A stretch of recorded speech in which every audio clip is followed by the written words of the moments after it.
Did you know that employees from working class backgrounds are more susceptible to workplace harassment, especially in their early careers? A study from 2008 interviewed over 30 people from diverse backgrounds on their workplace experiences and found that the ones from working class backgrounds were the most vulnerable.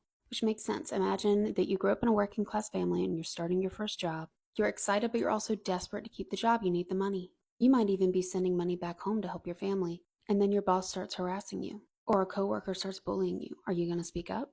Do you risk losing the job that is providing you and maybe your family's livelihood? Or do you stay silent, potentially facing long-term consequences?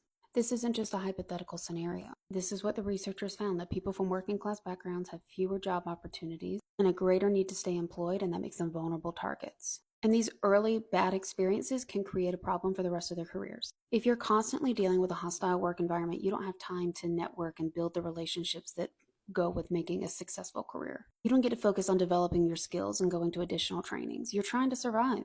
You're also likely traumatized. Now contrast this with the experience of a middle-class employee. They enter the workplace with built-in advantages because the workplace is built on middle and upper middle-class norms. They've grown up knowing how to interact with people who are now their authority figures. Middle-class cultures tend to encourage people to be independent and speak up for themselves, but working class tends to encourage being compliant and not stirring the pot.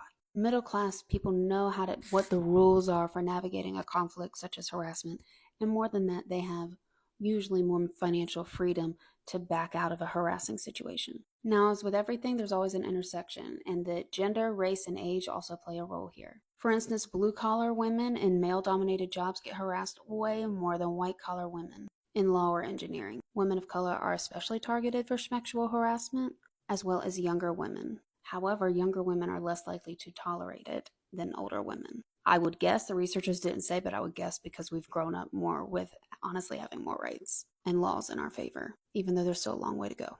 So what can we do with all of this? It's not an easy solution, but it starts with awareness and education. We need to equip young workers from low-income backgrounds with knowledge and tools to navigate these challenging situations. This means coaching them on the unwritten rules of work, and especially with conflict management, and making sure they know what their rights are and that it is acceptable and encouraged to come forward and not just be compliant and not stir the pot. And that's hard in some work cultures that really force compliance. And for employers and policymakers, it's important we don't forget this group. Social class as an identity and social mobility is almost always ignored by organizations. This does not get incorporated into most DEI plans. We need to build more robust systems that include these groups. And this is why I'm so passionate about my work on the unwritten rules of work for people from low-income backgrounds.